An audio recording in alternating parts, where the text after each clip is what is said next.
Hello bachcho, let's read the question. The question says that what will happen if head of cockroach is removed? Option A, it will be have no effect. Option B, it will die immediately. And option C, it will remain alive for few hours. And option D, it will remain alive for a week. Question ये कह रहा है कि हम लोग अगर cockroach के head को रिमूव कर देंगे तो क्या होगा। तो सबसे पहले इस क्वेश्चन को समझने के लिए हम लोगों को एक की कॉन्सेप्ट समझना होगा, और वो हमारा जो की कॉन्सेप्ट है वो है कॉकरोच। वो क्या है? कॉकरोच।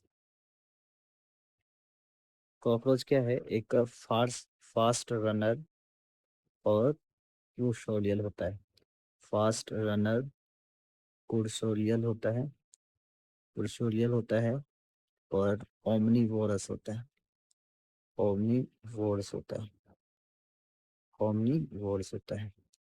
अगर बात करें कॉकरोच के बारे में, तो कॉकरोच के का अगर हेड रिमूव कर दिया जाए, अगर हेड रिमूव कर दिया जाए, हेड इज रिमूव्ड, तो फिर क्या होगा? अगर हेड रिमूव करेगा तो ये काफी दिन तक जिंदा रह सकता है।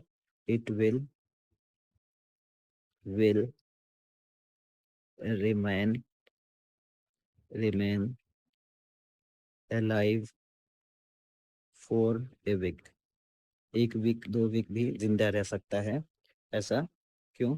क्योंकि जो हेड होता है, हेड के रीजन में बहुत कम अमाउंट में नर्वस सिस्टम प्रेजेंट रहता है। तो बोल सकते हैं nervous system of cockroach cockroach is distributed distributed very little in head and most of nervous system, ज्यादातर नर्वस सिस्टम जो है, नर्वस सिस्टम होता है ventral part of the body of cockroach. Nervous system along ventral part of body, ज्यादातर system ventral part में present होता है, इसीलिए ये लंबे समय तक जिंदा रह सकता है। सो हमारा जो फाइनल आंसर होगा, final answer of this question is option number D is our final answer. Hope you understood it well. Best of luck.